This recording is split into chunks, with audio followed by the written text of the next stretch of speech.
ಸುದ್ದಿಗೊಂದು ಕಾರ್ಯಕ್ರಮಕ್ಕೆ ಸ್ವಾಗತ. ಕರ್ನಾಟಕ ರಾಜ್ಯ ಚುನಾವಣೆಗೆ ಸಿದ್ಧವಾಗ್ತಾ ಇದೆ. ಮುಖ್ಯಮಂತ್ರಿ ಸಿದ್ದರಾಮಯ್ಯ ಮತ್ತು ಉಪಮುಖ್ಯಮಂತ್ರಿ ಡಿ.ಕೆ. ಶಿವಕುಮಾರ್ ಇವರಿಗೆ ನಿಜವಾದ ಅಗ್ನಿ ಪರೀಕ್ಷೆ 26 ತಾರೀಕಿಗೆ ನಡೆಯುವ ಕರ್ನಾಟಕದ ಚುನಾವಣೆಯಲ್ಲಿ ಇದೆ ಎನ್ನುವುದು ಈಗ ಜನರು ಹೇಳುವ ಮಾತು. ಪ್ರಧಾನಿ ಮೋದಿ ತನ್ನ 10 ವರ್ಷಗಳ ಆಡಳಿತಾವಧಿಯ ಟ್ರ್ಯಾಕ್ ರೆಕಾರ್ಡ್ ಅನ್ನ ಹೇಳ್ತಾ ಇದ್ದಾರೆ. ಮೋದಿ ಅವರು ಭಾಷಣಗಳಲ್ಲಿ ಹೇಳುವುದು, ನಾವು ಮಾಡಿದ್ದನ್ನು ಯಾರು ಮಾಡಲು ಸಾಧ್ಯವಿಲ್ಲ. ಅವರು ಮಾಡಿದ್ದೇನು? ಮುತ್ತಲಾಖ್ ನಿಷೇಧ, ಕಾಶ್ಮೀರದ ವಿಶೇಷ ಸ್ಥಾನಮಾನ ರದ್ದು, GST ತಂದದ್ದು, ನೋಟ್ ಬ್ಯಾನ್ ಮಾಡಿದ್ದು, ಕೃಷಿ ಕಾನೂನು ತಂದದ್ದು, ಹಿಂತೆಗೆದದ್ದು. ಇದರಲ್ಲಿ ಜನರಿಗೆ ಏನಾದರೂ ಪ್ರಯೋಜನ ಇದೆಯಾ?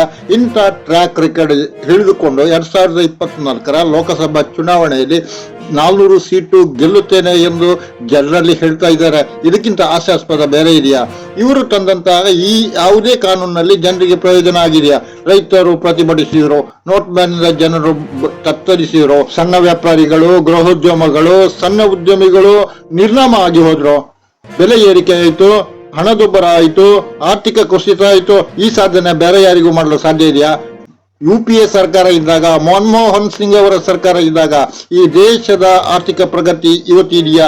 ಎಷ್ಟು ವರ್ಷ ಹಿಂದಕ್ಕೆ ಈ ದೇಶ ಹೊರಟು ಹೋಗಿದೆ. ಇದು ಮೋದಿ ಅವರ ಟ್ರ್ಯಾಕ್ ರೆಕಾರ್ಡ್ ಆಗಿದೆ ಎಂದು ಹೇಳ್ಬೋದು. ಸಿದ್ದರಾಮಯ್ಯ ಸರ್ಕಾರ 5 ಗ್ಯಾರಂಟಿಯನ್ನ ಕೊಟ್ಟಿದೆ.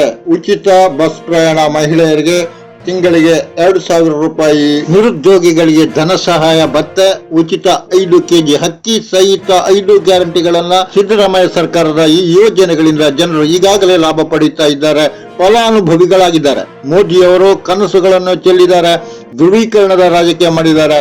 ಇದನ್ನು ಯಾರು ಮಾಡ್ಲಿಕ್ಕೆ ಸಾಧ್ಯ ಇಲ್ಲ. ಮೋದಿಜಿ ಅವರ ಧ್ರುವೀಕರಣ ಅಥವಾ ಬಿಜೆಪಿಯ ಧ್ರುವೀಕರಣ ರಾಜಕೀಯವನ್ನು ಕಾಂಗ್ರೆಸ್ ಮಾಡುವುದಿಲ್ಲ ಎಂದು ಜನರಿಗೆ ಅರ್ಥ ಆಗಿದೆ. ಜನರಿಗೆ ಬೇಕಾದಂತಹ ಜನರ ವಿಷಯಗಳನ್ನು ಇಟ್ಟುಕೊಂಡು ಕಾಂಗ್ರೆಸ್ ರಾಜಕೀಯ ಮಾಡ್ತಾ ಇದೆ. ಮೋದಿ ಸರ್ಕಾರ ಮಾಡಿದ ಸಾಧನೆ ಅಂದ್ರೆ ಇಲೆಕ್ಟ್ರಲ್ ಬಾಂಡ್ ತಂದು ಬಿಜೆಪಿಗೆ ಮತ್ತು ಬಿಜೆಪಿಯವರಿಗೆ ಹಣ ಮಾಡಿಕೊಟ್ಟದ್ದು. ಇದರಿಂದ ಜನರಿಗೆ ಏನು ಲಾಭ ಸಿಕ್ಕಿದೆ? ಬಿಜೆಪಿಯವರಿಗೆ ಲಾಭ ಸಿಕ್ಕಿದೆ. ಇದು ಮೋದಿ ಸಾಧನೆ. ಇದನ್ನೇ ಮೋದಿಯವರು ಹೋದಲ್ಲೆಲ್ಲ ಚುನಾವಣಾ ಪ್ರಚಾರ ಸಭೆಗಳಲ್ಲಿ ತನ್ನ ಸರ್ಕಾರದ ಟ್ರ್ಯಾಕ್ ರೆಕಾರ್ಡ್ ಅನ್ನ ಹೇಳ್ತಾ ಇದ್ದಾರೆ. ಹೋದಲ್ಲಿ ಬಂದಲ್ಲಿ ಮೋದಿ ಟೀಮ್ ನ ಗೇಮ್ ಪ್ಲಾನ್ ಇದು. ಗುಜರಾತ್ ನ ಸೂರತ್ ನಲ್ಲಿ ಎಲ್ಲ ಅಭ್ಯರ್ಥಿಗಳನ್ನ ಓಡಿಸಿ ಬಿಜೆಪಿ ಗೆದ್ದಿತ್ತು. ಇದು ಗೇಮ್ ಪ್ಲಾನ್. ಇದು ಮೋದಿ ಟೀಮ್ ನ ಗೇಮ್ ಪ್ಲಾನ್. ಜನರಿಗೂ ಗೊತ್ತಿದೆ ಮೋದಿ ಸರ್ಕಾರ ನಮ್ಮನ್ನು ಹೇಗೆಲ್ಲ ಬಸಬಳಿಯುವಂತೆ ಮಾಡಿದೆ ಎಂದು. ವೀಕ್ಷಕರೇ, ಇಂಥ ಸರ್ಕಾರ ಬೇಕಾ? ಸುದ್ದಿಗೊಂದು ಕಾರ್ಯಕ್ರಮದಲ್ಲಿ ಈ ಹೊತ್ತಿನ ಚರ್ಚೆ ಇಷ್ಟೇ. ಇನ್ನೊಂದು ಕಾರ್ಯಕ್ರಮದೊಂದಿಗೆ ಇನ್ನೊಮ್ಮೆ ನಿಮ್ಮ ಮುಂದೆ ನಾನು ಅರಫ ಮಂಚಿ. ಜೈ ಭಾರತ್.